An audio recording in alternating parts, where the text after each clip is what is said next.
Hello, everybody. Hope you're all doing well. Um, this video today I came across the local.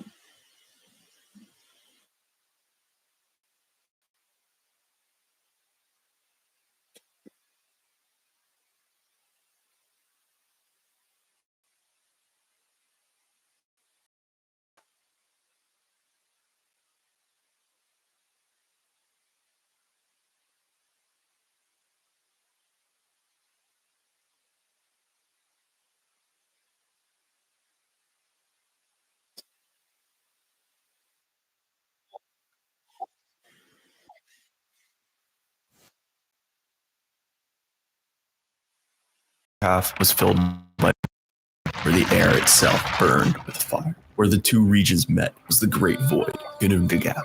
It is layers of ice. The heat of Spime lit the cold of Filheim till the energy spawned the great frost giant Ymir, the first of all the frost giants. Muspelheim was guarded by a flame giant named Surtur, who carried a great flaming sword. When Ragnarok came, it was Surtur who would lead the fire giants out of that wretched land. Meanwhile, on the other side of the universe, Filheim lay in a dark mist, and Ymir began to grow and grow when the sparks of Surtur's saber caused the ice to melt. At the same time, life began to grow in the form of a cow named Aldhumla, the nourisher. Her udders were swollen with rich milk, and that milk flowed into 4 rivers, which Ymir drank from. Aldhumla was so large that her legs stood as columns in the universe, holding up the corners of space itself. She began to lick on the salt that had formed on the crust of the ice, and after 3 days, the first god finally sprung forth, named Buri, the producer. From then, the sweat from Ymir's arms began to create the first of the frost giants. The god Buri would have his own son named Bor, and as they met the giants, an eternal battle began, one that is still waged to this day. The war between the two would end in a stalemate every day until finally Bor married a giantess named Bestla. The two would have 3 sons, Vili, Ve, and Odin. And now, finally, with 3 new gods on their side, Bor was able to defeat Ymir, the source of all the giants. When Ymir died, a massive flood of blood burst forth, covering the entire earth and all the evil beings that lived on it. Actually really hard to beat. After Ymir's death, Odin and his brothers would shape the world itself from his body, creating the sky from his skull, and appointing the 4 dwarves, Nordri, Sudri, Austri, and Westri, to hold up the 4 points of the sky. Ymir's hair was turned into trees and bushes, his brow turned into walls to protect the gods from the giants, and in the center of those walls was Midgard, the land where humans would eventually live. After the Great Flood, nearly every giant had died, but 2 named Bergelmir and his wife managed to escape and find asylum at the edge of the world. It is here he would found the land called Jotunheim, the realm of the giants, and it is there he would father a new race of giants. Odin and his brothers continued their work creating the clouds, stars, and seasons out of Ymir's corpse. Then they would take the brightest of the remaining stars and join them together to become the sun and the moon, sending them out into the darkness in gleaming gold chariots drawn by magnificent white horses. Midgard is now finished, and Odin was crowned as king of all the gods. His brothers would receive new names, Vili and Ve being renamed as Honir and Loki. The trio would roam the empty earth until one day on the ocean shore, they looked across the silent sands and noticed 2 pieces of driftwood lying on the ground. Immediately, the brothers shared the same thought and rushed towards the driftwood. It was Honir who reached the first piece, and his shadow sprung across it, giving it arms and legs. Loki did the same for the second piece. Finally, Odin arrived, bent down, and blew divine breath over the first piece of wood. Out of that bark came the first woman, and out of the second came the first man. Odin had given life to the first humans, But it was Loki who would give them the power to see, taste, smell, hear, touch, and even more importantly, the power of understanding and consciousness. Finally, Honir gave them the power of speech. Odin would name the man Ash and the woman Elm for the trees they came from. All humans today are descended from these first two. After the creation of the first humans, Odin created the realm, the gods, and named it Asgard. Asgard was built to be perfect, with endless palaces and thrones made entirely of gold. The realm itself shone with the light of 1,000 suns. Once Asgard was completed, the gods built a massive rainbow bridge to reach it from Midgard. It would be known as the Bifrost. Asgard was home to the Aesir gods, but Odin's family was not alone in the cosmos. A second family, known as the Vanir, constructed their own realm called Vanaheim. And as time went on, tension between the two families grew. Finally, war broke out. A great battle over who would rule the cosmos was waged, and by the end, a truce was signed. Each side would take hostages from the other. And so the Vanir gods, Njord, Frey, and Freya, came to live in Asgard. Like and subscribe. While Honir, one of the founders of the universe, Asgard, Vanaheim, Midgard, and Jotunheim are all bound together by the massive world tree Yggdrasil. Its branches hang over the 9 worlds, and its roots stretch down to the edges of existence. The roots of the Yggdrasil are managed by the Norns, 3 sisters who control the fates of all things. Each of these roots leads into a separate realm. The first into Asgard, taking its strength from the Well of Weird. The second to Jotunheim, drawing from the well of the giant Mimir, which grants great wisdom to all who drink from it. The third and final route ends at Filheim, and the well that feeds it is Velgelmir. Black and poisonous water is slowly eating away at the root. And even worse, a great dragon named Nidhogg sits at the base and viciously attacks it. Even now, at the beginning of the universe, the signs of its decay are in motion. Ragnarok is coming. That's for sure. In the 9 realms, Odin holds ultimate power and refuses to accept that Ragnarok is inevitable. This inability to accept his fate will drive Odin to the edges of the world tree in search of knowledge and power. One such story is the time Odin longed to know the secrets of the ruins. With these arcane powers, he could perform powerful acts of magic. In order to acquire such knowledge, however, a horrific sacrifice must be undergone by the seeker. Days later, Odin had hung himself by the neck of the world tree. For 9 long days he stood there, swinging in the dark, freezing winds, hanging above existence itself. It is said that the otherwise fearless Odin screamed with terror and pain that could be heard throughout all the 9 realms. Finally, his ordeal was over, and Odin became the master of magical ruins. He was willing to do whatever it took to win at Ragnarok, and this trial would not be the last sacrifice he would make in the name of wisdom. Odin was not a strong man, but he had something far more important: wisdom. When he sat on his throne in Asgard, 2 ravens named Thought and Memory perched on his shoulders and brought him news of all the activities happening in the universe. Since the beginning of time, Odin began to prepare for the coming of Ragnarok. He knew that he would need the greatest warriors in the world by his side when that fateful day came. So he set about building Valhalla. Valhalla, the home of the chosen slain, was to be Odin's greatest palace. The walls were made of glittering spears, polished until they shone like the brightest silver. The hall held 500 massive wooden doors, each wide enough to allow 800 warriors to pass through. In the Great Hall were huge banqueting tables, where the fighters favored by Odin and his Valkyries would feast every night on a boar that was killed and reborn. After the meal, the chosen warriors would fight and battle to train for the apocalypse. each injury healed instantly by Odin's enchantments. Odin's wife, Freya, was known as the Mother Goddess, and she watched over the 9 realms by Odin's side. Freya is known to have a good heart, but even the kindest of the gods, the dark side. She was proud of her appearance, and usually was content with the jewels and gifts that Odin would give her, until one day in Asgard, she saw a golden ornament that had been fastened to a statue of her husband. Freya was overcome with greed, and as night fell, she snuck out of her palace and stole the necklace. She gave it to the dwarves and asked them to create the finest of all necklaces. And when it was finished, it was the most beautiful piece of jewelry ever seen on any woman. Unfortunately, once Odin found out that his decoration had been stolen, he flew into a rage. He summoned all of the dwarves involved and furiously demanded they tell him who stole the necklace. The dwarves remained silent, however, their loyalty to Freya more important than their own lives.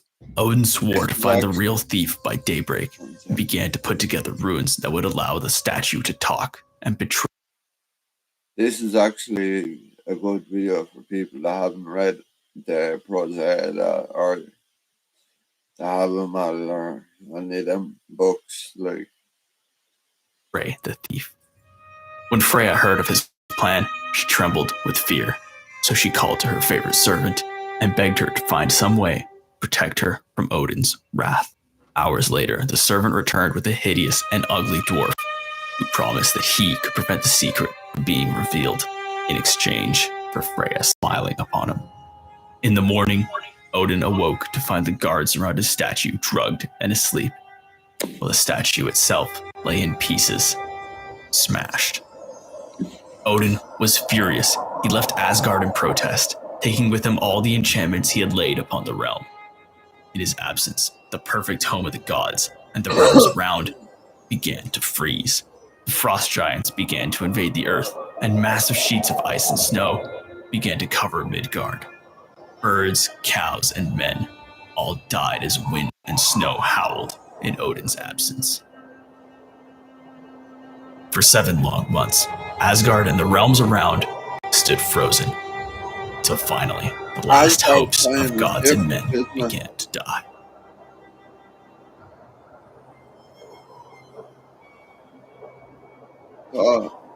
like their time right there. It was only then that Odin returned. When he saw the damage that had been done in his absence, he forgave the thief and his wife and began to bless the 9 realms once more. The frost giants retreated and warmth returned. He showered Freya with love and gifts, and she once again took her place by his side as queen of the gods. Freya and Odin would have several children. Their eldest son was the god known as Thor. Thor would often travel to the edges of the kingdoms with a sheet of lightning in his hand, endlessly fighting trolls and giants. His wife was a goddess named Sif, who held dominion over all the fields of earth. The second son of Odin and Freya was named Balder, who was beloved by all. Balder was the epitome of light, while his blind younger brother Hodir was the representative of darkness. The final son of Odin was the most courageous and bravest of all the gods, the god of war and honor named Tyr. Asgard was filled with many other gods, but for now, only 2 are important to know: Heimdall and Loki. Heimdall would watch over the Bifrost Bridge, always on guard for the sound of an enemy approaching. He was the most loyal of all the gods. And Loki, well, Loki is the personification of trickery, deceit, and mischief. In the unchanging, perfect realm of Asgard, Loki is the flaw. He begins with harmless tricks. By the end of his story, his acts will become more and more evil until he commits an unforgivable sin. Odin had learned the secrets of the ruins and prepared Valhalla to gather the courageous fallen to his side. He knew, however, this was still not enough to win when Ragnarok came. So when his ravens told him of a certain well that gave the drinker wisdom, he knew he needed to drink from it. One night, Odin took up his cloak and staff and followed the route of Yggdrasil until he reached Mimir's secret well. Mimir was a giant after all, and it was not right that a giant should be wiser than the All-Father. Good This is day, good Mimir. for people I have that come haven't for a read drink any from of your the well. Mimir refused him. No one would drink from the well of wisdom without paying the price. Odin, in turn, promised to pay him whatever he wished. Mimir's eyes gleamed. He knew that the gods were the eternal enemies of the giants, so he demanded the highest price he could think of. Odin could drink from the well, but he would have to leave behind one of his eyes. But surely, Odin hesitated, but as he looked at the well, his decision was made. Mimir filled the horn from the well of wisdom and handed it to the god. Drink then. Drink and grow wise. This hour is the beginning of trouble between your race and mine. that's why he's the Upon wise. drinking, Odin became wiser than anyone in the 9 realms, aside from Mimir himself. Then, true to his word, he gouged out his own eye and left it in the well. Odin would stop at nothing to prevent Ragnarok, and soon his sacrifices would not be contained to his own body. Kvasir was the world's first poet, so wise that no one could ask him a question to which he did not know the answer. This is because he was created by both the Aesir and Vanir gods, formed as a symbol of their unity after their mighty war for control of the universe. He would travel the length and breadth of the entire world, bringing wisdom and joy to everyone he crossed. It is said that every poet or skald alive today has a drop of Kvasir's blood in him. Such was his wisdom. One day, Kvasir was invited to dinner by 2 devious dwarves. And while he was there, they asked him to come into a corner where they could ask him a question. When Kvasir walked over, they killed him on the spot. The dwarves were envious of his powers and had heard a rumor that his blood was more valuable than gold. So they mixed his blood with honey, turning it into a magical drink. Whoever drank Kvasir's blood would become as wise as he was and be able to speak in the most eloquent of poems. Truly, this was a priceless treasure. The dwarves, however, were not finished. Next, they invited the giant Gilling to come out to sea with them. And of course, when they were far from shore, they drowned the giant, who could not swim.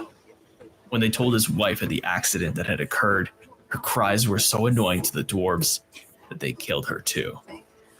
Finally, the giant's son, Suttung, was so enraged that he found the dwarves and carried both out to sea, saying that they would die as his father had.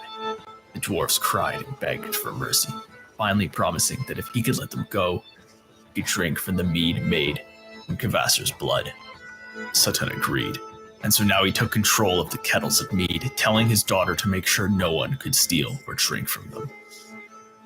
One day, in a field owned by Baugi, Suttung's brother, an old man approached the servants who were toiling away.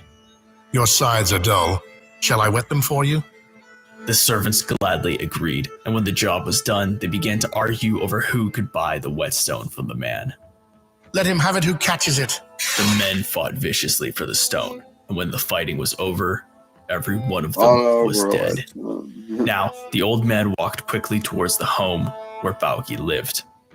When Baugi, Sutton's brother, came home, complaining that there was no one in his fields, the old man offered to do the work of all 9 men in exchange for a price.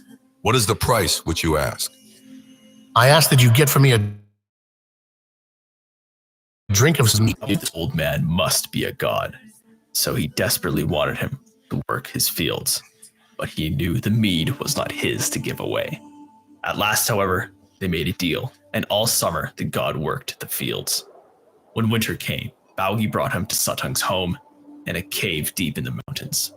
When they arrived, however, Suttung refused to spare even a drop of his mead to a god, the enemies of the giants. So the god concluded that he and Baugi must get the mead by force. Baugi surprisingly agreed to help him, and the god gave him a drill to make a hole in the wall so they could break through. Baugi drilled and drilled. And after making a hole that was nowhere near large enough to travel through, declared that the hole was done. The god asked him sternly to drill a deeper hole. This time, when Baugi was done drilling, it was still too small. But the god declared that the hole was complete, transformed himself into a snake, and slithered right through. Baugi jabbed the drill in anger at the hole, for he had tried to trick the god by drilling it too small. The god slithered into the cave where Sutton's daughter was protecting the mead, and proceeded to use all his charms on the woman. She fell for him and agreed to his deal.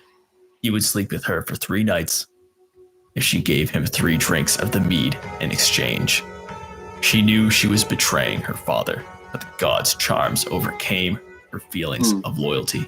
Once the 3 nights were over, the god, who was of course Odin in disguise, drank all of the mead in 3 enormous gulps, transformed into an eagle, and returned to Asgard. He then proceeded to throw up the mead into several vats so he could bless future poets with the power of Kvasir's blood. During this process, several drops of mead fell to Midgard, and from these came all the mediocre poets and artists of the world. Kvasir's mead was a valuable treasure, but it would not be the last one that the gods obtained. Sif, Thor's wife, had sparkling golden hair that was envied by all who saw it. One day, the trickster god Loki decided to cut off her hair for no other reason than to cause trouble. When Thor found out what Loki had done, he flew into a rage, seizing Loki by the throat and promising to break every bone in his body.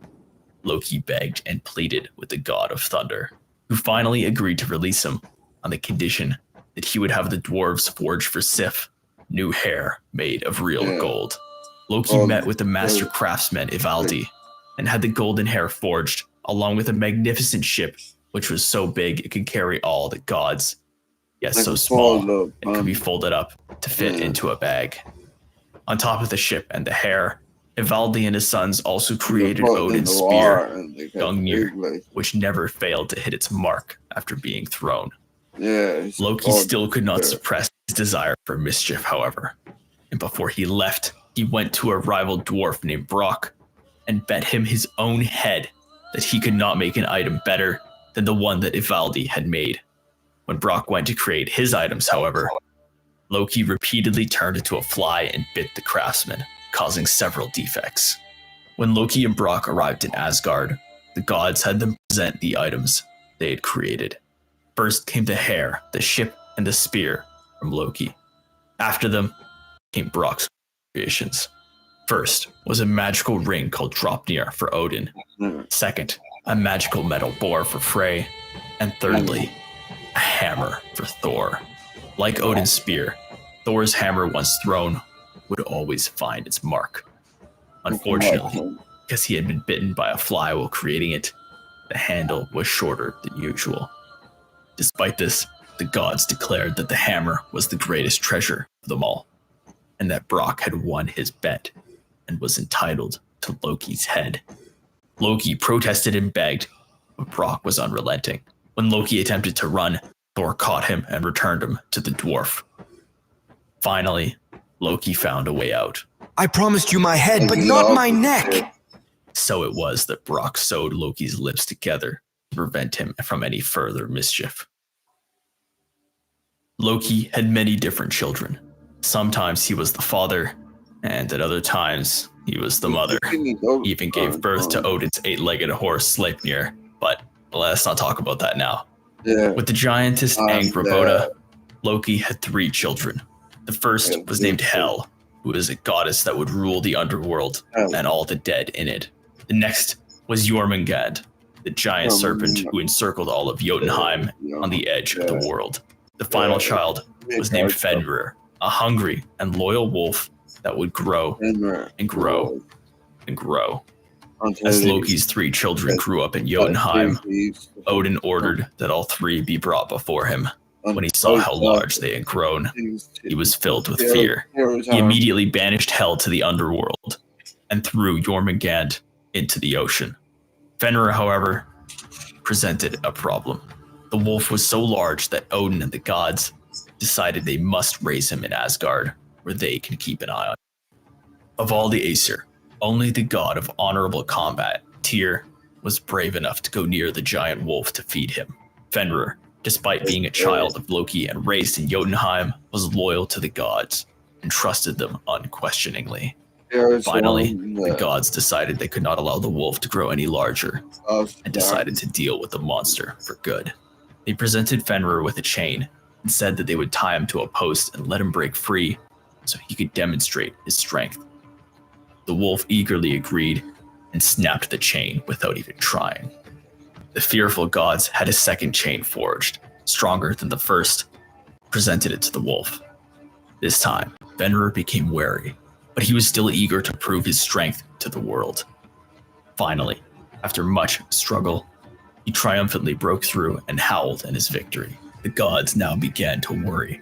Their suspicions about Fenrir's strength were all too true. They sent a messenger to the dwarves and had them construct a chain for the wolf. The result was a fetter named Gleipnir, which was forged from the sound of a cat's footsteps, a woman's beard, the roots of a mountain, a bear's tendons, a fish's breath, and the spit of a bird. All things that no one had ever encountered, and therefore all things that can never be tested. The gods took Fenrir to a remote island in the middle of a lake in Midgard and presented him with a third chain, a tiny silk cord so thin it was almost invisible. Fenrir suspected trickery, but did not want to be called a coward. He agreed to be chained, but only if one of the gods would place their hand in his mouth as a pledge against deception. The Asgardians all looked to the side and refused to meet Fenrir's eye. All except Tyr. He stuck his hand inside the beast's mouth, feeling the razor-sharp teeth laying on his wrist. Gleipnir was tied around Fenrir, and the more he struggled, the tighter the bonds became. He was unable to break free, and all the gods but Tyr burst into laughter at the sight. Betrayed, Fenrir bit off Tyr's hand in anger. Fenrir howled, and for eons, he has struggled against his imprisonment. He would have no hope of escape until Ragnarok came. The gods had dealt with Fenrir, but now Thor intended to deal with another of Loki's children. Thor is the protector of Asgard, and would frequently travel to Jotunheim to endlessly fight the giants on their home territory. However, sometimes he traveled to Jotunheim in order to get the aid of certain giants. When doing so, he would travel in disguise so that his enemies would not recognize him. One day, after the chaining of Fenrir, Thor traveled to Jotunheim hoping to defeat another of Loki's sons. He planned to obtain the head of Jormungand, the massive serpent who encircled the entire realm. Thor disguised himself and set out for the house of the giant Heimer, who lived on the rugged and bleak coast. Thor offered to help the giant with his fishing, insisting that he could row further and stay out longer than the giant could. Heimer laughed, for Thor was disguised as a youth from Midgard. However, he still agreed to let him come. Thor took the head of an oxen as bait, grabbed the oars of the boat, and began to row, startling Heimer with his speed. That's enough rowing. We have reached my usual spot. But Thor kept rowing, and rowing, and rowing. As the shore disappeared, Heimer began to protest again. If they continued, they would surely reach the dreaded serpent that dwelled at the edge of the world. Thor finally set down the oars, laid his line, and cast the enormous hook with the oxen's head over the side of the boat. Heimer trembled in fear as the wind picked up, swirling around the god and the giant. Suddenly, a faint rumble could be heard from the depths, and then it grew louder, and closer, and louder, and closer. The fishing gear on the boat clattering back and forth as the vibration seemed to shake the foundations of the earth itself.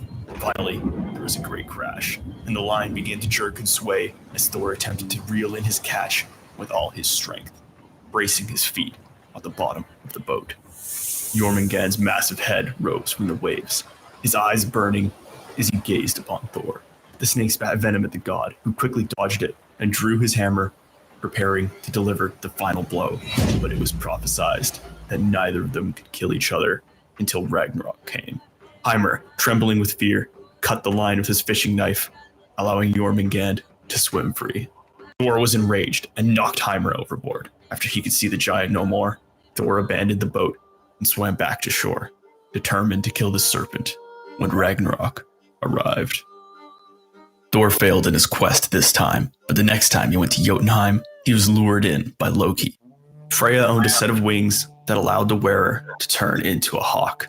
So of course, Loki decided to steal the wings to try them on.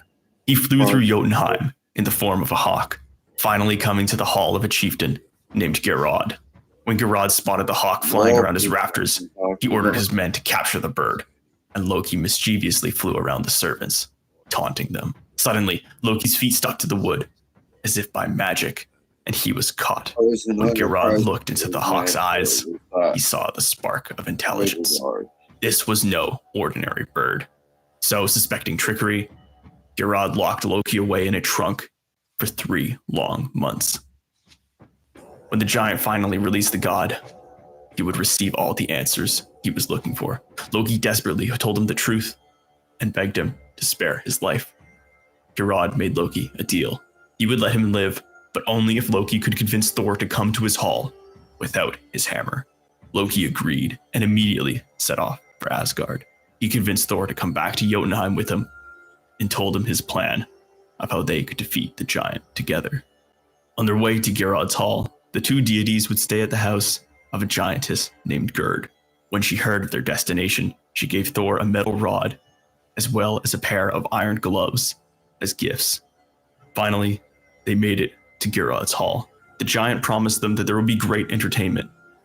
All they had to do was go to the barn where the goats were kept.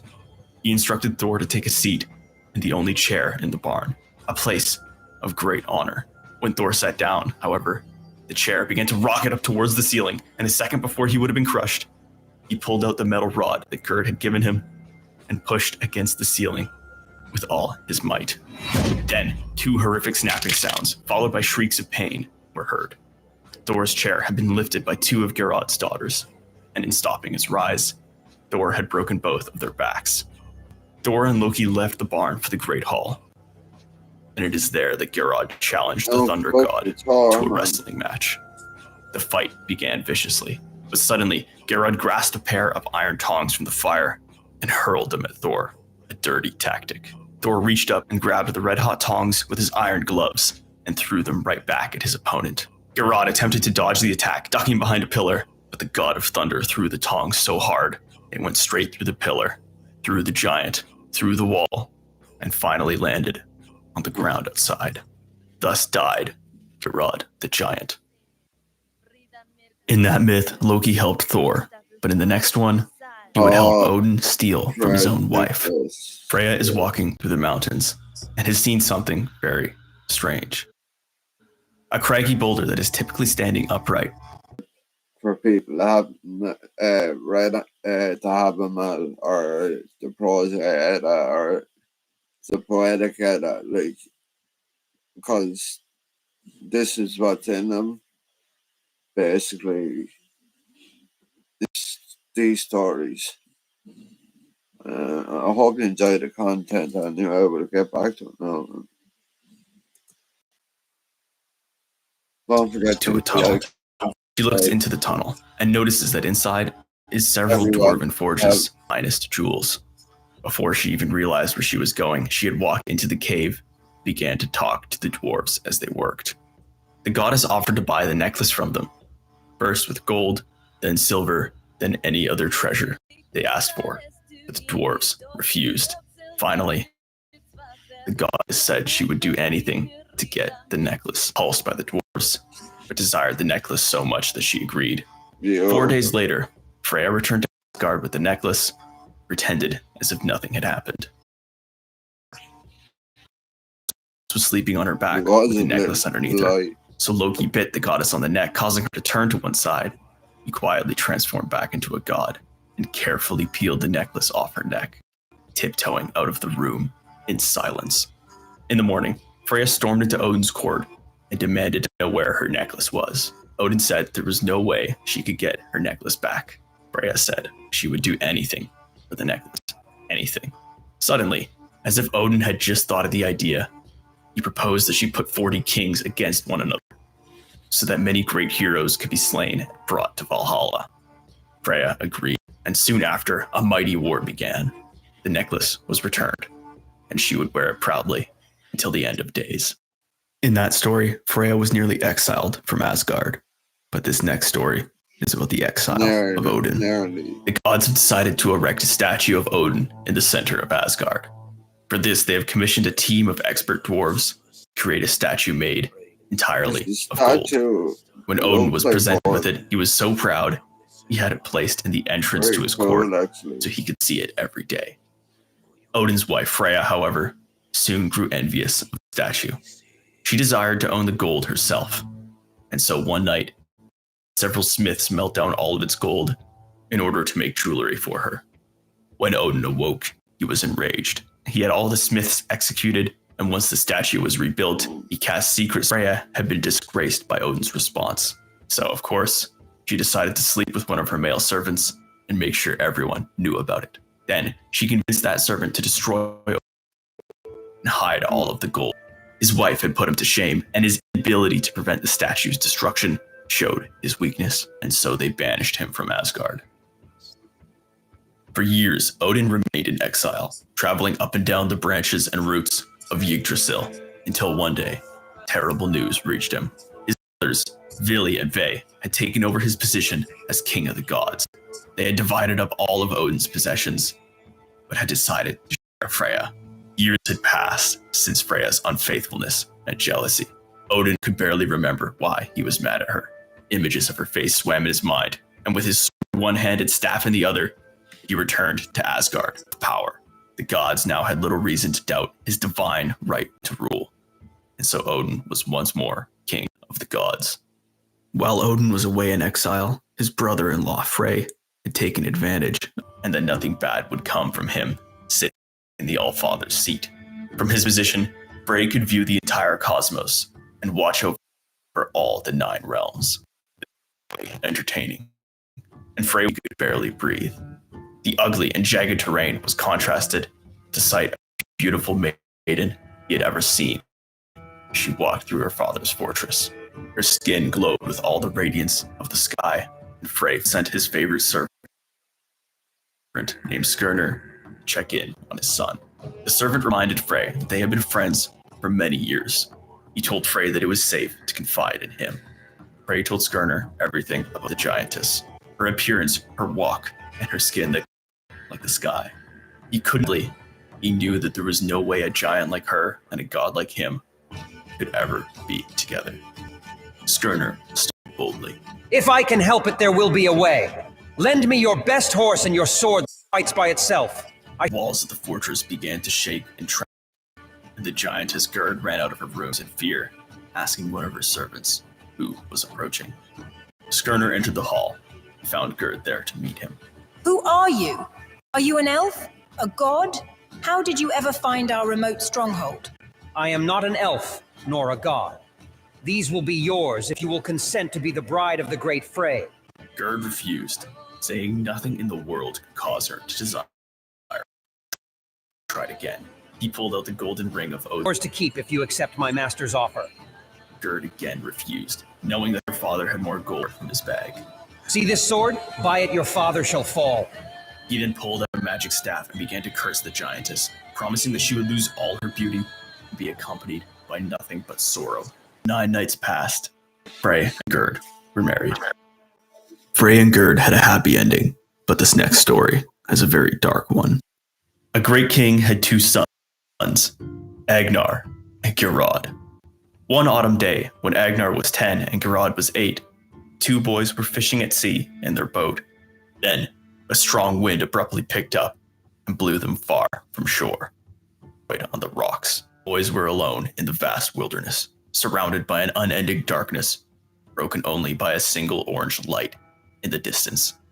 They finally made their way to the light, shivering with cold and groaning with hunger.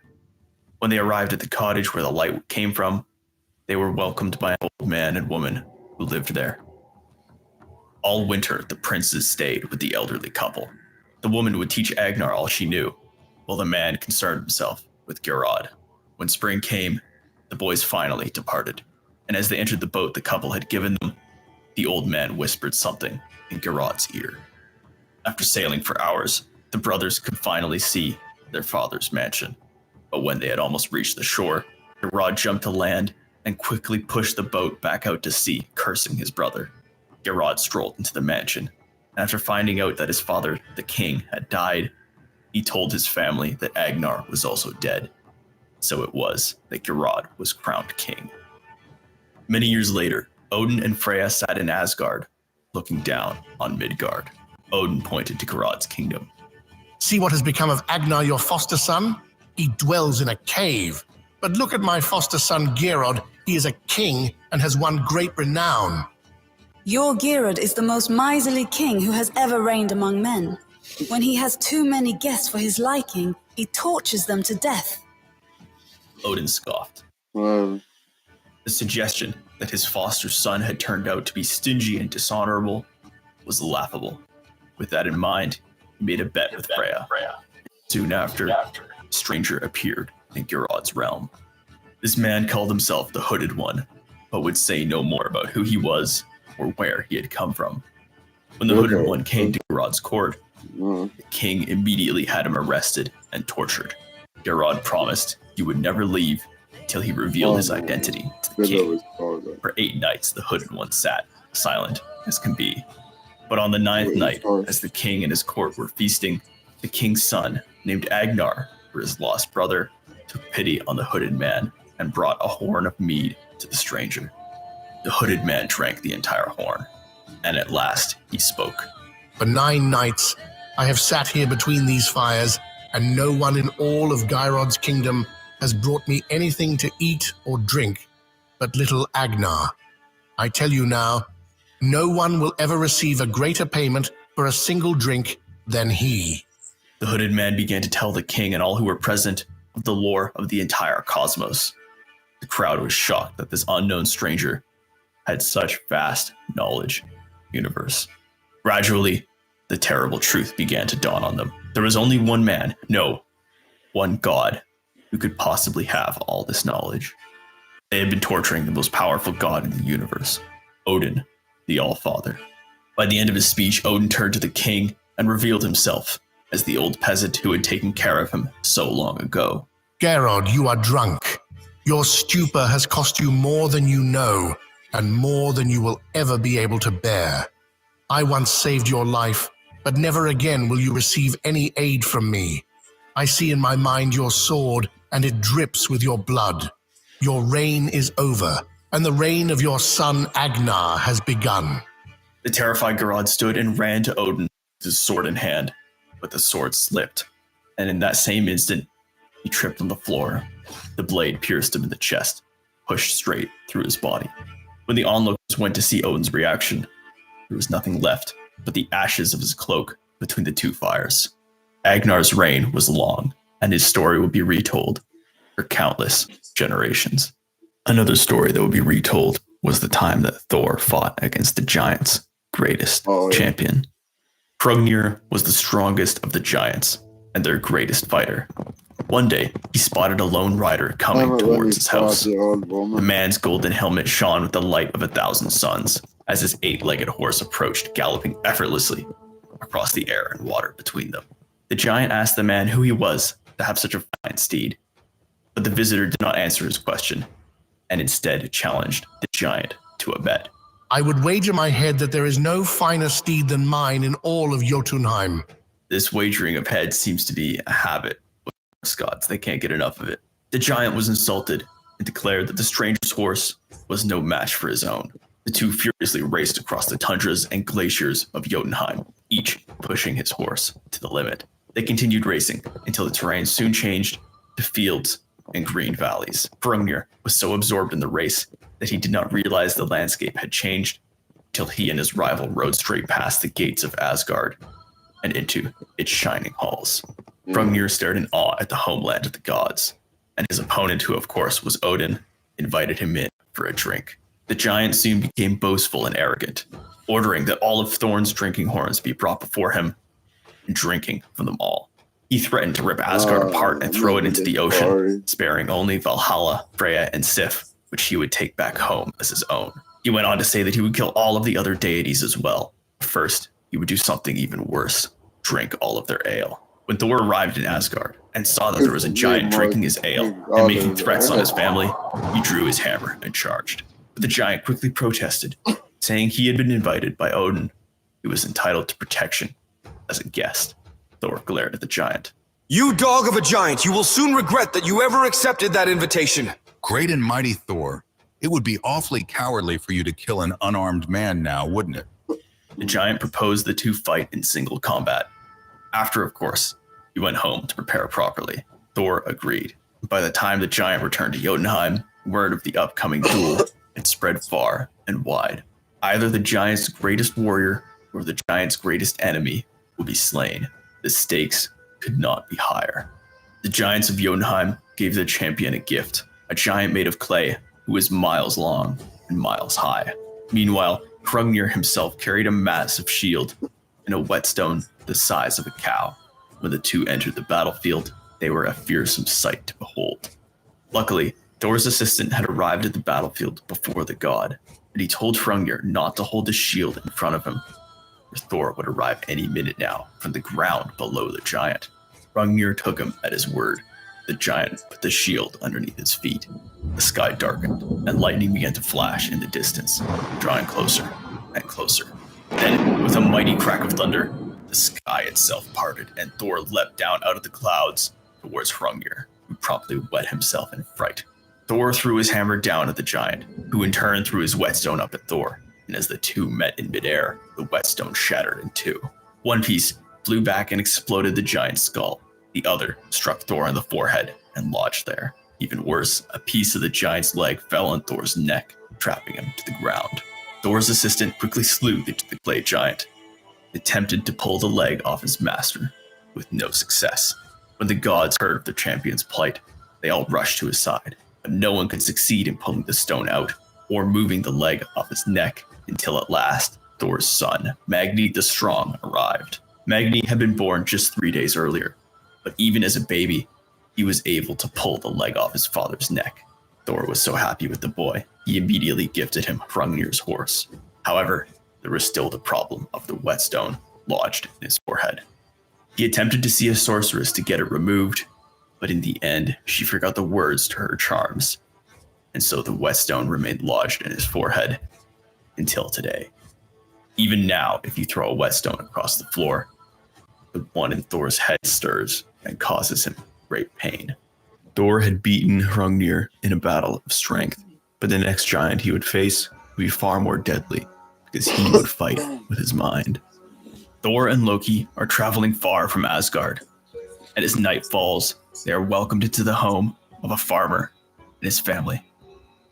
Thor offered his goats as dinner, knowing full well that they would be brought back to life the next day.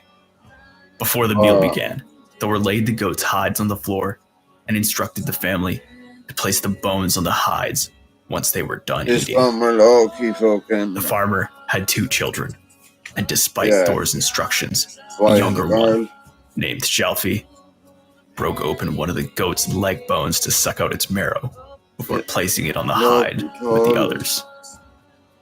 Early the next morning, Thor awoke. He brought the goats back to life, but something was wrong. One of the goats had a crippled leg. Thor flew into a rage, the entire house waking up to his screams of anger. He would have slain the entire family on the spot had the farmer not offered him his children as servants. Thor grudgingly accepted, and so he, the 2 children, and Loki all continued towards Jotunheim on foot. When night fell, the group made their way to a huge hall, and after finding no one inside, decided to go to sleep. Suddenly, they were jolted awake by a great earthquake. They ran out in a panic, only to find that outside the hall was a sleeping giant, whose snores were causing the very earth to rumble and shake. Thor clutched his hammer, preparing to slay the giant where he slept, when suddenly, the enemy awoke. The giant, however, was more amused by the sight of Thor and his companions than threatened. He introduced himself as the boaster, but before they could say their names, he said that he already knew who they were. He then picked up his glove which was the hall they had just slept in, and said he would journey with them. The group was fearful at first, but grudgingly agreed that having a native to guide them through Jotunheim could be useful. The next night, they slept beneath a giant oak tree, and the giant fell asleep first. There was just one problem, however. He was carrying all of the group's provisions in his bag. Thor struggled to untie the knots and became so frustrated that he grabbed his hammer and struck the sleeping giant on the head, intending to destroy him. The giant awoke and calmly asked if a leaf had fallen on his head whilst he was asleep. Later that night, the giant's snores grew so loud that they began to echo off the valley like rolling booms of thunder. Thor grew so enraged, he once again tried to slay the giant by striking him on the head. And once again, the giant awoke, this time asking if an acorn had fallen on him. Right before the sun rose, Thor tried again to destroy the giant. And this time, the giant asked if some birds had roosted above him and shaken some dirt onto his face. The giant then departed from the group, and they pressed on towards a castle in the distance, known as Utgard. When noon came, the four would reach their destination.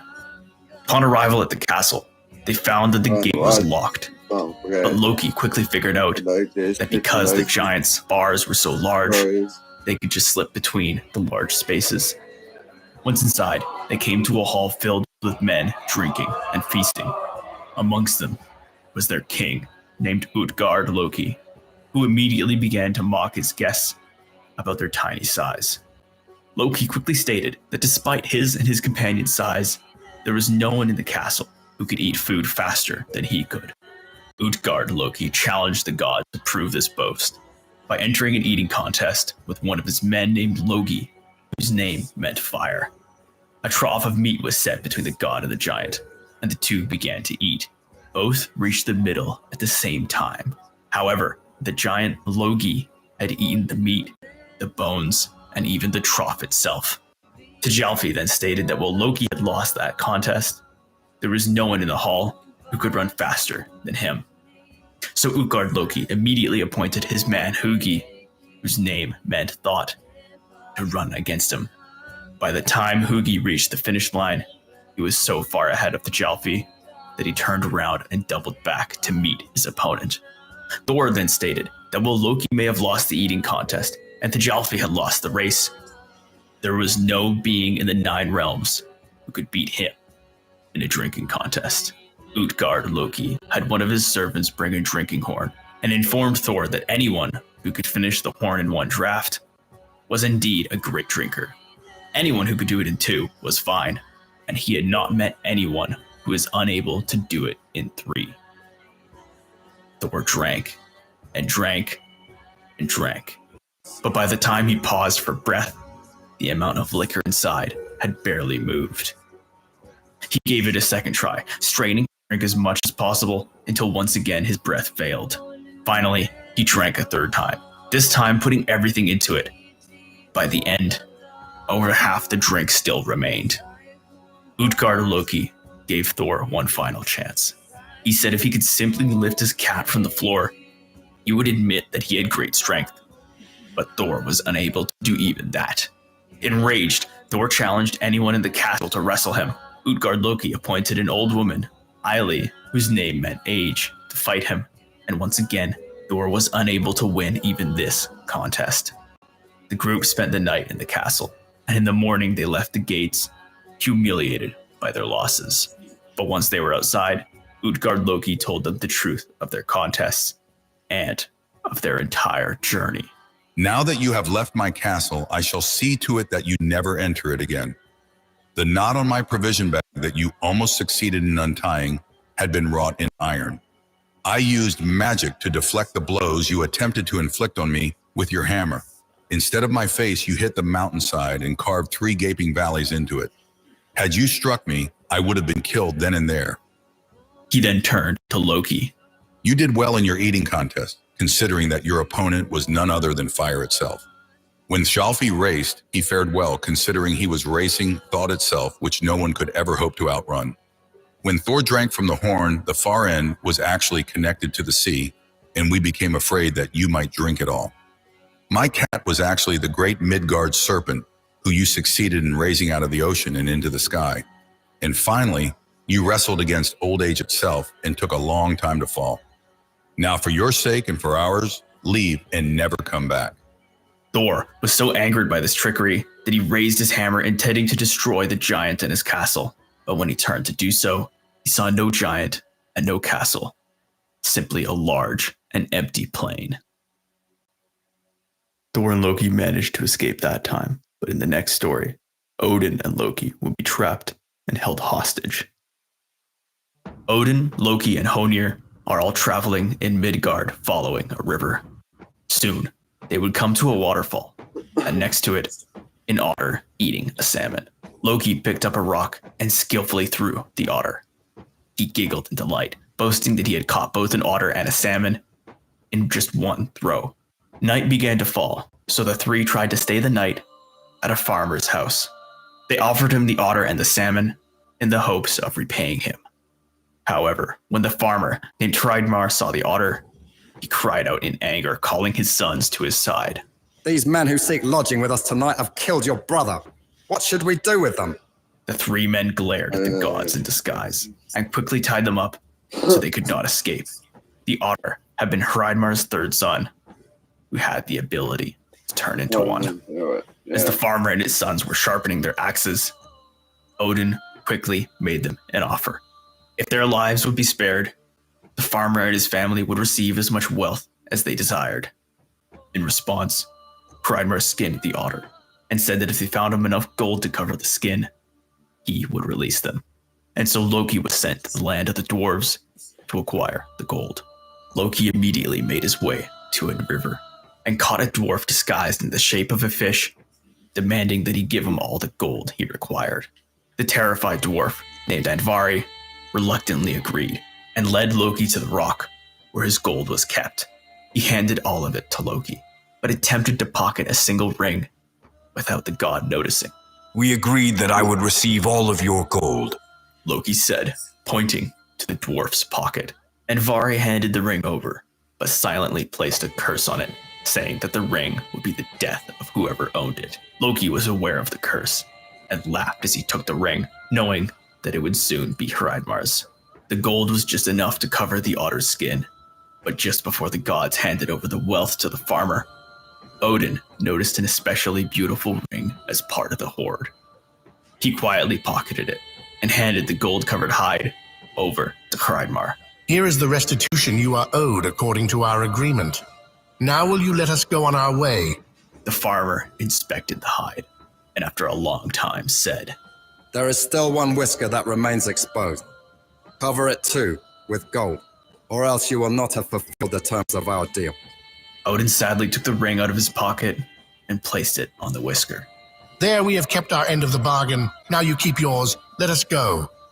The gods were untied, and before they left, Loki gleefully told Hreidmar the ring was cursed. Then they all returned to Asgard.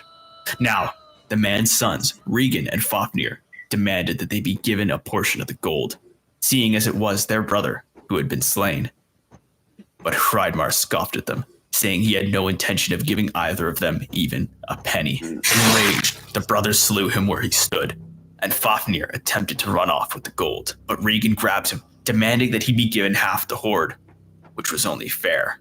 Fafnir refused. Fafnir then fled to a deserted plain, hiding his hoard in a nearby cave, and turned himself into a gigantic dragon that lay on his treasure day and night. Odin, Loki, and Honir are once again on a journey, this time in a barren and mountainous land. There was no food to be found, and the three were getting hungrier and hungrier.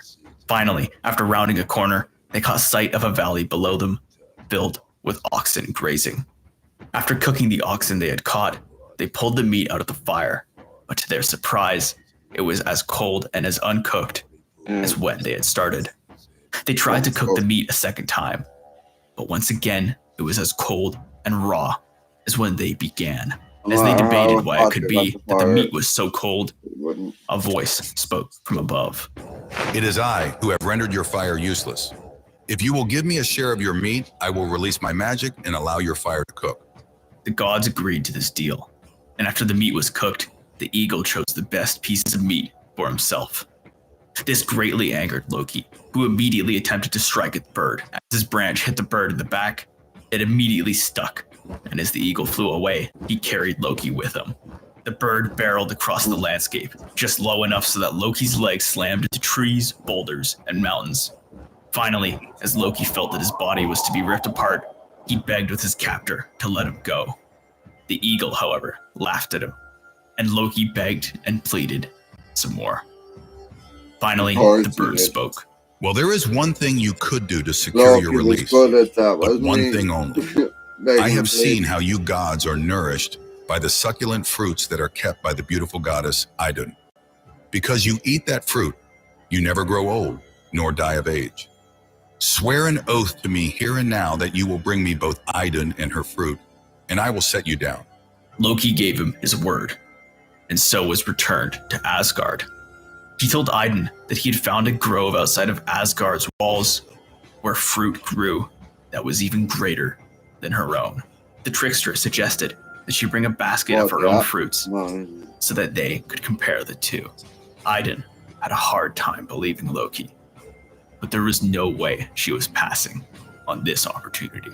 When the two of them were far enough from Asgard, the eagle, who was in fact the giant Thjazi, swooped in and carried the goddess away to his home in Thrymheim, an icy and desolate land in the mountains of Jotunheim where no plants grew and no birds sang. Now that Idun and her fruit was gone, the gods began to age. Their skin wrinkled and their hair turned white. Their bodies became frail and sick. They held a long council to figure out what had gone wrong, and when they determined that the goddess had last been seen with Loki, they sighed in embarrassment. Of course, it was Loki.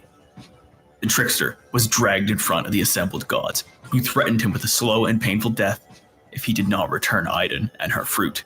Terrified, Loki agreed to find the goddess, but said that first he would need something from them. Freya, who was the most anxious about her rapidly receding looks, owned a set of hawk wings that allowed the wearer to turn into a hawk. Loki said that he required them, and Freya instantly granted his wish. Now in hawk form, Loki arrived in Thrymheim and found Idun alone in Thjazi's house. He immediately changed the goddess into a nut, picked her up, and began to return to Asgard. However, when Thjazi returned home, he figured out exactly what had happened and took off for the home of the gods. When the Aesir saw a hawk flying towards them with an eagle in pursuit, they immediately spread out piles of sawdust and kindling along their walls. The moment Loki had passed through their borders, they threw torches on the fuel, causing massive flames to roar into the sky. Thjazi tried to turn back, but his momentum proved to be his undoing. He flew straight into the flames and fell to the ground in Asgard. As he writhed in pain, the gods gathered around and finished him. And so youth and Idun was returned to Asgard. The Mount. While the gods were feasting in celebration of Thjazi's death, a figure burst into their feast. The guest was the giantess named Skadi, daughter of Thjazi, who had arrived seeking to avenge her father. However, the gods treated her nicely, and after a long negotiation, she agreed to receive compensation instead of revenge. First, Odin would take Thjazi's eyes and turn them into 2 stars in the night sky.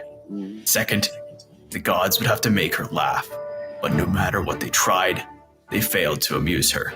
Finally, Loki had a tug-of-war contest with a goat where he tied the rope around. This proved to be enough to make the giantess giggle. The final compensation was that Skadi would receive a god of her choice in marriage, but she could only pick him by the sight of his legs and feet alone. So she picked the fairest pair of legs she saw, thinking that they would belong to Balder. However, they actually belonged to the sea god Njord. The two would have a magnificent wedding feast. Shortly afterwards, when they decided on where to live, tension began to rise. Njord's home was called Noatun, the place of ships, which was a bright and warm land. In contrast, Thrymheim could not have been more different. a dark and ominous place where the snow never leaves. First, the two would spend 9 nights in Thrymheim, and when the time was over, Njord declared that the land was loathsome. He hated the sounds of the wolves, which was a stark contrast to the gentle swans he was used to.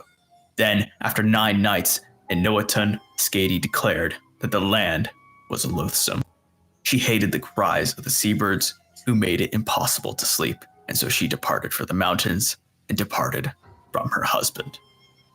The marriage of Njord and Skadi will be one of the last happy events in Norse mythology.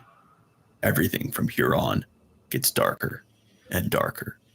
Balder is one of the sons of Odin and is also the most beloved of all the gods.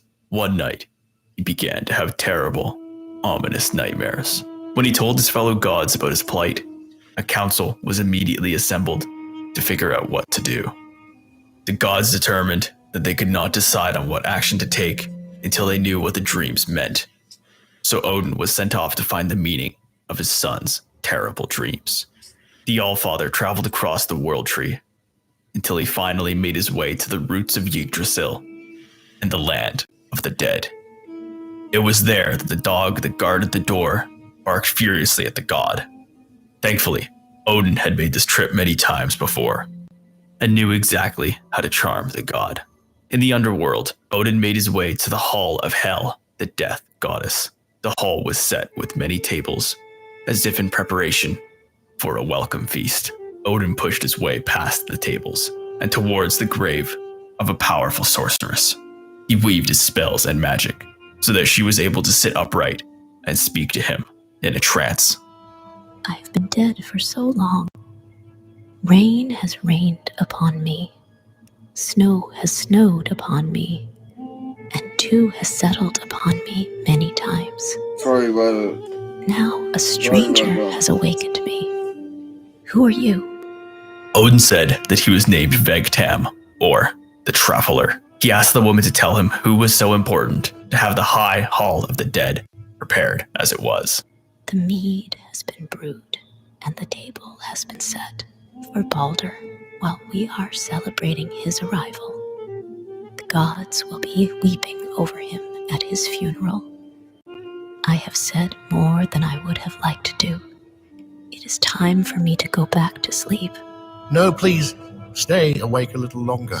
Who will snatch away Balder's life from him? It shall be Hod, who bears in his hand a slender branch that will soon become world famous. And now, at last, Please. now I see that you are no Vegtam, but rather Odin, that old necromancer. Go home. Balder and the mistletoe. This is what I was on about earlier. Even though the gods knew of Balder's fate, they refused to accept it.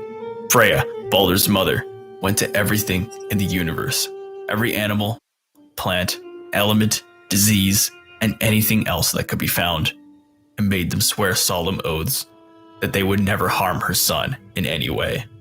The gods rejoiced. The prophecy was wrong, and they had defeated fate itself. They began to throw anything they could get their hands on at Balder, and laughed as axes, swords, arrows, and stones began to bounce off of him without causing the slightest wound. One god, however, had an idea. Loki, of course, disguised himself as an ordinary woman and went to Freya. He asked her if there was anything in the universe which she had failed to get an oath from. Well, I didn't bother to ask the mistletoe. After all, it's such a small and weak thing. What damage could it possibly do to Balder? Loki immediately began to create a spear out of the mistletoe that grew in Valhalla. The next day, he took his spear to where the gods were throwing things at the invincible Balder. He found Hod, Balder's blind brother, who was standing behind all of the assembled gods. Oh, my dear friend, it's simply improper that you alone of all the gods are not honoring Balder by demonstrating his invincibility to all present. He gave Hod the mistletoe spear and directed him on where exactly to throw it. Fire! The gods began to weep. Odin especially felt the loss of his son. for he knew that this was a sign that you could not escape fate, that when Ragnarok came, all the assembled gods would lie just as dead as Balder did. Finally, Freya spoke. My son is surely now in hell with the other shades of the dead. If any of you will volunteer to travel to that gloomy realm and negotiate Balder's release, the game, you will earn my eternal esteem and love. One god stepped forward. Balder's brother, Hermod, volunteered for the mission. Odin allowed him to borrow his 8-legged horse, and so he rode off towards Hel. Balder's funeral was a magnificent affair. He was placed on a giant ship to serve as his funeral pyre and sent into the sea. Thor himself lit the fire over the ship, and Odin placed his ring from which 8 others would fall from into the blaze. As gods, elves, dwarves, and even some giants looked on, the fire consumed the entire boat, only finishing when it sank beneath the waves. Once the boat had disappeared, the water and air became perfectly still. At the same time, Hermod was still riding that 8-legged horse towards the underworld. He rode for 9 nights through valleys that grew deeper and darker, until finally the lack of daylight became such that he could not see at all.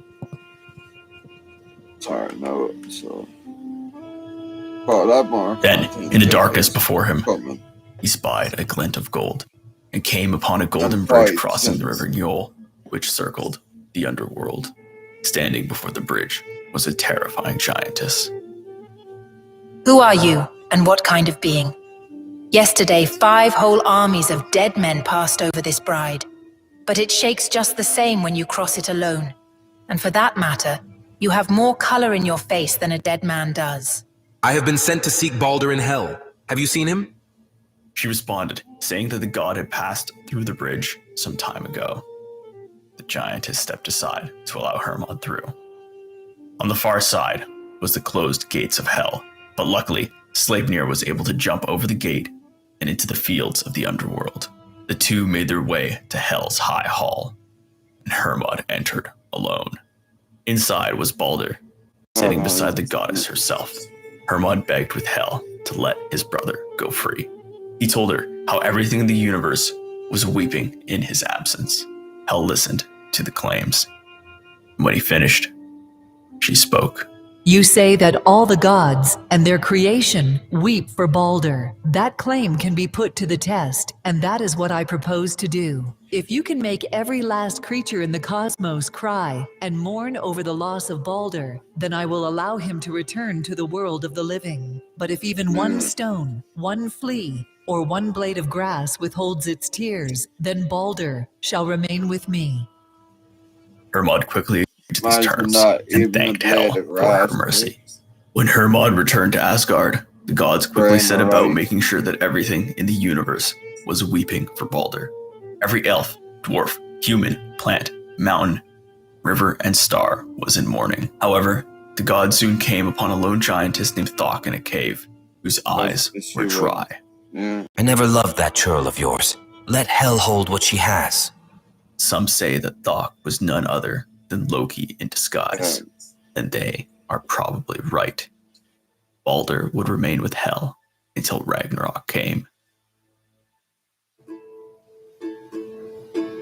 The sea giant Aegir got along well with the gods of Asgard, and so has invited them all to a massive feast in his hall. Everyone except Thor showed up, for he was too busy slaying giants. When the masses of gods and elves arrived, they were shown in by 2 servants named Eldir and Fimifang. The ale was served, and everyone was happy and joyful, saying that Aegir's servants were some of the greatest in the 9 realms. All of this attention on the servants made Loki jealous. So when Fimifang came near him, Loki drew his sword and slew him where he stood. The rest of the gods screamed in anger at Loki and chased him out of the hall and into the forest. For a time, Loki sat in his anger. Then he stood and marched back towards the hall, grabbing the servant Eldir by the arm. Tell me, Eldir, what are the guests talking about now? Answer me, or I'll make sure that you never take another step. They are talking about their accomplishments in war and how marvelous their weapons are. If I were you, Loki, I would not go back in there, for you will find no one well disposed toward you. I'm going in anyway. The gods deserve to have their boasts ruined like poison in their drinks. He violently shoved the servant aside and entered the hall. The guests all scowled at Loki entering. I'm thirsty after my long journey. Someone pour me a drink. Bragi, Valhalla's bard, spoke up. The gods know very well who they want at their feasts and who they don't. They've made the mistake of finding you a seat with them in the past, but they will surely do so no more. Don't you remember, Odin, we once mixed our blood together. On that occasion, you promised you'd never taste alcohol unless both of us drank together. Go ahead and give the wolf's father what he wants, lest he should speak ill of us here. Hail to you, gods! Hail to you, goddesses! Hail to all of you! Well, except Bragi over there.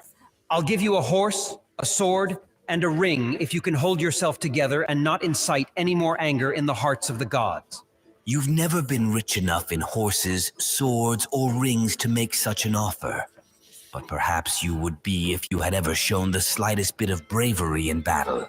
If it were not for the fact that we're guests in another's hall, I'd pay you the price you deserve for your lies by chopping off your head here and now. Consider husband. How close in kinship he is to the others here. Stop this rash chatter between the two of you. Shut up, Idun. Of all of the goddesses here, you may be the worst of all. Remember that time you wrapped your arms around the man who killed your own brother? It doesn't strike me as wise, Loki, to incur the wrath of Idun. Shut up, Odin. You meddle in the countless battles, yet not once have you awarded victory justly. To the lesser party, you grant a resounding triumph, and to the greater, a crushing defeat. Well, at least it wasn't me who lived underground for 8 winters, milking the cows like a woman and even bearing children. But it wasn't me who donned the dress of a woman and traveled among men as a witch, chanting, beating the drum, and casting spells. Neither of you should speak of the deeds you did. Vilian Vey while your husband was away? If Balder, my hawkish son, were here by my side, you wouldn't emerge from this hall alive. Would you like to know why Balder isn't here, Freya? I myself prevented him from coming. So much for your son's feebled strength. It seems to me that it's no big deal if a woman has an affair here and there. But it's a marvel that such a taunt would come from a man so arger that he's borne children of his own. Shut up, Njord. You once let a giantess use your mouth as an outhouse. Fenrir howls and rattles his chains impotently for millennia on end, and so shall you, Loki, if you don't master your tongue. Frey, the only way you could get a wife was by buying her from her father with gold. When the fire giants ride from Muspelheim to torch your pretty little world, you will find yourself helpless against them. Enjoy your freedom while it lasts. Soon the gods will bind you in chains made from the bowels of your own son, whose body will be as cold as ice. Perhaps it is so, but the last sight your father Thjazi ever saw was me as I slew him. Surely that is Thor returning from his journey. When he gets here, he won't put up with this slimy disparager for long. Arger wretch! Keep your mouth closed or I'll close it for you with my hammer. Then I'll rip your neck from your shoulders and that will be the end of you. Thor, why treat me so coarsely? Save your energy for when you have to fight the great serpent at Ragnarok. End your insults now or I'll throw your helpless body to the giants and let them do with you what they will. Everything I have spoken here tonight has been true and all of you know it. But all of us also know that I am no match for the great Thor. So here I will cease to speak my mind and go forth from this splendid hall.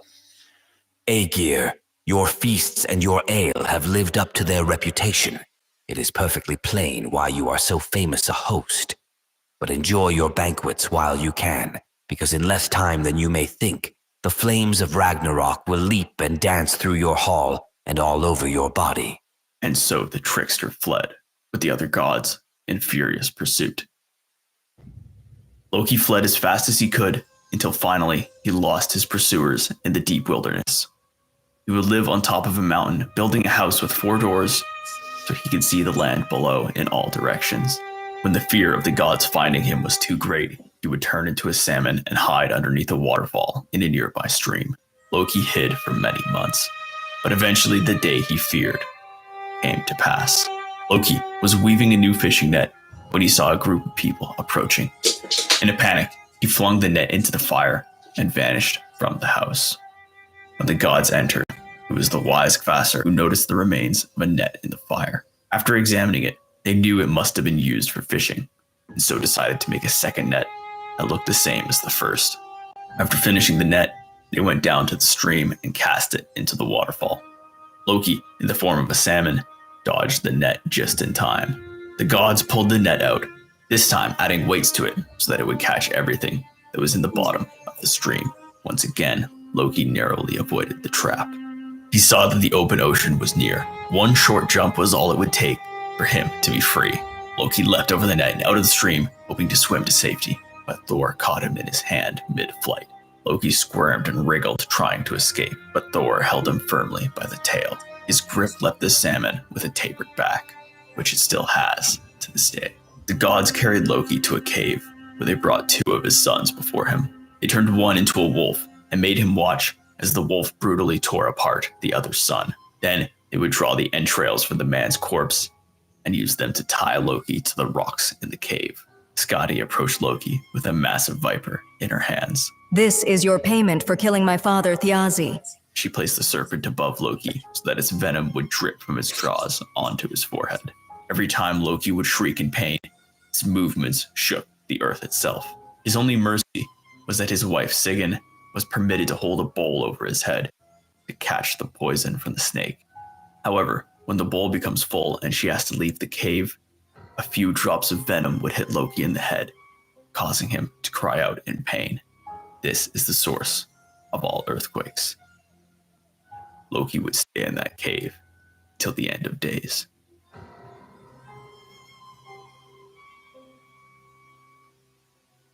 One day, perhaps tomorrow, perhaps next year, or perhaps a millennium from now, that dark age will come to pass. The army of countless warriors that Odin has assembled in Valhalla will stream out of their hall to meet their destiny.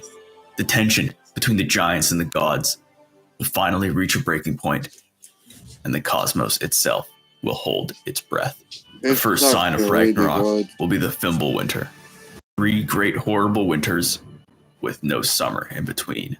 Darkness, snow, ice, and wind will cover the earth, and the sun's rays will barely reach the surface.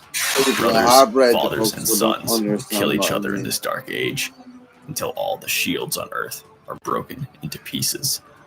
The wolves, who have pursued the sun and moon for thousands of years, will finally reach them and swallow both sources of light. Under the eternal darkness, earthquakes will shake each of the 9 realms, and Yggdrasil itself will tremble. Heimdall will surely blow his horn to warn the gods of the disaster.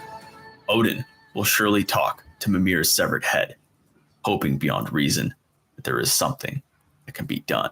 He will not like the answer he receives. Then all those monsters who the gods have worked so hard to get rid of will free themselves from their bonds. Jormungand will rise from the ocean onto the land, displacing so much water that no one will be able to tell where the land ends and the ocean begins. Fenrir will finally break the chain from which he is bound and run furiously across the earth, devouring everything under the sky. Naglfar, a ship made from the fingernails of all dead men and women, will be released from the bottom of the ocean, and the gods will recoil in terror upon seeing the giants manning its countless oars and the helm captained by Loki himself. The fire giants will finally arrive from Muspelheim, led by Surtur swinging his flaming sword that is brighter than the sun. When they cross the Bifrost Bridge, it will snap and break underneath their weight, and the giants will ransack and pillage Asgard, forcing the gods to flee their home. Finally, everyone will make their way to the plains of Vigrid, the place of surging battle. On one side will stand all of the giants, with Fenrir, Jormungand, and Loki. On the other will stand all of the gods, along with the warriors of Valhalla. Odin will surely strike first, riding into battle atop his 8-legged horse against Fenrir the wolf, who will swallow the All-Father whole. Vidar, Odin's son, will stride forth and rip the wolf's jaws apart, ending the massive beast. Surely would have intervened to avenge his father, but he will be too busy fighting Jormungand. Their battle will Get cover the bigger. plains in lightning, thunder, and venom. The two eternal foes finally face each other. In the end, Thor will defeat the snake, but be so full of the monster's poison that he will take only 9 steps before falling dead to the ground. Heimdall, the most loyal of the gods, will face Loki, the most disloyal, and in their battle, both will be slain. Tyr, Frey, Surt, and all other gods and giants will also perish in this manner. Surtur's fire will have covered the world, and with no gods left to hold it together, the earth will sink into the sea. The silence, stillness, and emptiness of Ginnungagap will return and reign forever. Okay, so that's it for now, guys. And until the next one, peace out.